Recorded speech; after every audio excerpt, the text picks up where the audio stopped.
It's Friday night, and that means it's time for, well, it's Friday Follies. A radical priest tries to rehab Farrakhan. A panel of Democrats fight over 2020, and one dad you want to avoid in the field. Joining us now with all the details, Raymond Arroyo, Fox News contributor, of course, Will Wilder, author. Raymond, I thought after Farrakhan was banned from Facebook that, I don't know, his days in the spotlight might be coming to an end, but now a Catholic priest is trying to resurrect him. Laura, it's simply unbelievable. Chicago priest Father Michael Pfleger, a leftist activist, which we'll get into in a moment. Yeah, he invited the controversial Nation of Islam leader to speak at his Chicago parish yesterday. The reason, he wants Farrakhan back on Facebook. Watch. Minister Farrakhan has been a bold voice against injustice done against black people in this country. His voice deserves and needs to be heard.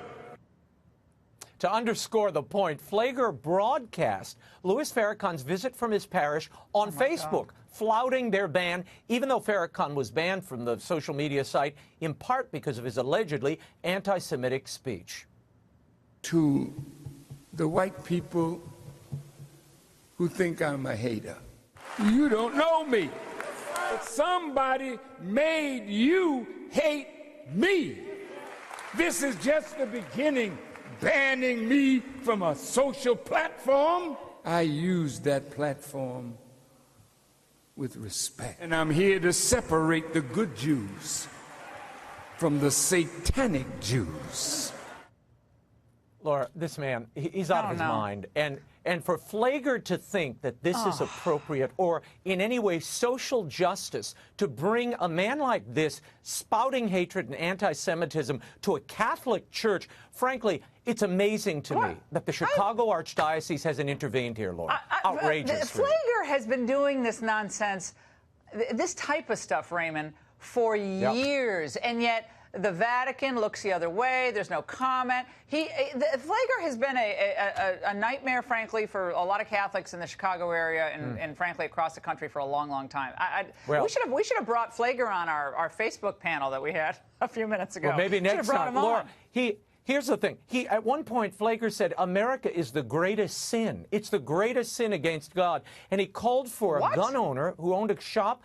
He asked people to snuff out the owner of the gun shop. I mean, now the president of the Illinois Holocaust Museum, Fritzi Fritzl, herself a survivor of the Holocaust, said today, quote, I don't understand Father Pfleger because I've always thought he was one for peace. What he's doing today and what he's doing with Farrakhan is giving him a platform for hatred. Hatred he has spoken for many, many years. Laura, this is just the beginning of this, and hopefully it's not the last we hear of people speaking out against this kind of hatred, but Pfleger should be ashamed of himself. All right, tell us about this CNN panel. What happened there?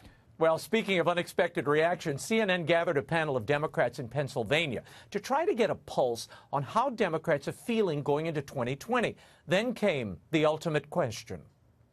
How many of you feel confident today that a Democrat will win in 2020?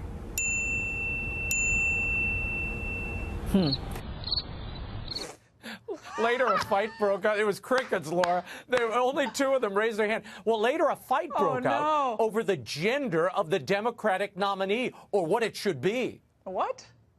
I still don't know if the country's ready for a woman. We want to think they are, but I'm not convinced. But does that mean women's going to be ready? Now, we had to make it ready. It's time for a woman to run this country. Yes. Why not? Yes. I want a woman president more than anything else in this world. When I was a little girl, I wanted to be the first woman president. That's nice. Well, first of all, what I'm still trying to get over is Allison Camerata saying this, Raymond, after only 2 or 3 people raised hands about whether they're confident. Who did the wait? Who picked the composition of this panel? What producer is going to get the boot because of this? Embarrassing CNN. But, Laura, you saw something very illustrative there. You are seeing a glimpse of 2020 in the Democratic Party. At the moment, they lack unity. There is no clear governing agenda or something to rally them together except hatred of Trump. That's it. But what you're seeing, and what I think you're going to see more of, is a collapse into gender and identity politics that could rip them apart. And really, they could be a multi-headed hydra going into 2020 and pave the way for Donald Trump. No, okay. Now, Laura, they're a mess. We've been having some very bad weather down here in Louisiana, where I am now. And the other day, a local reporter, Lester Dewey, decided to use a prop to show how high the water was. He decided to use a crawfish. Bad choice. And a number of people are actually here looking for crawfish. Okay, just got me actually on TV. Okay, wow, that hurt. Laura, if the only good kind of crawfish is one that's been boiled when you snap its head off. That's it. That's the only kind that you should flavor. I thought it was going to be like the other day when that man rung the doorbell and then the snake bit him. This was sold to me as a crawfish biting a nose. Like I wanted the nose just bit, a finger. Not just a finger. That's finger. What is that getting us? The finger. It is. We want the whole nose taken off. Okay? Not really. It's just funnier. No. Laura, I have a big book signing here in New Orleans before I go tomorrow, Saturday at Octavia Books Uptown, 3 p.m. I'll be signing copies of the Will Wilder series. So everybody come out and see me, RaymondArroyo.com. Details are there. See you next week. All right, Raymond. We'll see you next week.